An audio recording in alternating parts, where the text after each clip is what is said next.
اعوذ باللہ من الشیطان الرجیم بسم اللہ الرحمن الرحیم الصلاۃ والسلام علی یا رسول کریم۔ مسلم وومن کے چینل سے آج ام المومنین سید عائشہ بنت ابی بکر زوجہ رسول اللہ صلی اللہ علیہ وآلہ وسلم کے بابت گفتگو ہوگی۔ جیسا کہ ایک سلسلہ شروع کیا ہوا امہات المومنین کا، سیدہ عائشہ رضی اللہ عنہما نبی کریم علیہ الصلوۃ والسلام کی تیسری زوجہ تھی، اور آپ وہ واحد زوجہ تھی جو کہ باقرہ تھی۔ سیدہ عائشہ ہجرت سے 9 سال قبل مکہ معظمہ میں پیدا ہوئیں، اور آپ سیدہ فاطمۃ الزہرا سے 8 یا 9 برس چھوٹی تھی۔ آپ کی کنیت آپ کے بھانجے ام عبداللہ کے نام سے مشہور تھی، اور آپ کی اپنی کوئی اولاد نہیں تھی۔ حضرت عائشہ رضی اللہ عنہما کے بارے میں نبی کریم علیہ الصلوۃ والسلام نے خواب دیکھا کہ فرشتہ سیدہ عائشہ رضی اللہ عنہما کو ایک ریشمی رومال میں لپیٹے ہوئے ہے، تو آپ نے فرشتے سے کہا کہ اس میں کیا ہے؟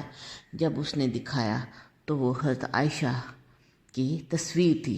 دونوں دفعہ ہی آپ نے ریشمی غلاف میں لپٹے ہوئے اس وجود کے عکس کو دیکھا۔ آپ رضی اللہ عنہما کا عقد 6 سال کی عمر میں نبی کریم علیہ الصلوۃ والسلام کے ساتھ ہوا، اور 9 سال کی عمر میں رخصتی ہوئی،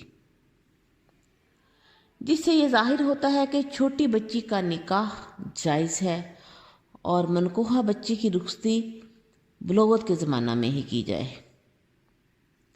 حضرت عائشہ کا بوقت رخصتی ان ساری عورتوں نے بناؤ سنگار بھی کیا تھا، جس سے دلہن کا بناؤ سنگار مستحب ہے۔ سیدہ عائشہ رضی اللہ عنہما کو خواتین پر ایسی فضیلت حاصل ہے جس طرح سرید کو فضیلت تمام کھانوں پر ہے۔ آپ صلی اللہ علیہ وآلہ وسلم حضرت عائشہ کو محبت سے عائش کے نام سے پکارا کرتے تھے۔ ایک دفعہ صحابہ کرام نے رسول اللہ صلی اللہ علیہ وآلہ وسلم سے پوچھا کہ تمام لوگوں میں سے آپ کو سب سے زیادہ محبوب کون ہے؟ تو آپ صلی اللہ علیہ وآلہ وسلم نے برجستہ جواب دیا کہ عائشہ۔ امام ظہری، موسیٰ بن طلحہ اور مزید ائمہ کرام، صحابہ کرام حضرت عائشہ کی فصاحت و بلاغت کے قائل تھے۔ امام ظہری تو یہاں تک فرماتے ہیں کہ اگر اس امت کی تمام عورتوں بشمول ازواج مطہرات کے علم کو اکٹھا کر لیے جائے تو سیدہ عائشہ سے ان سے بڑھ کر عالمہ اور فاضلہ ہوں گی۔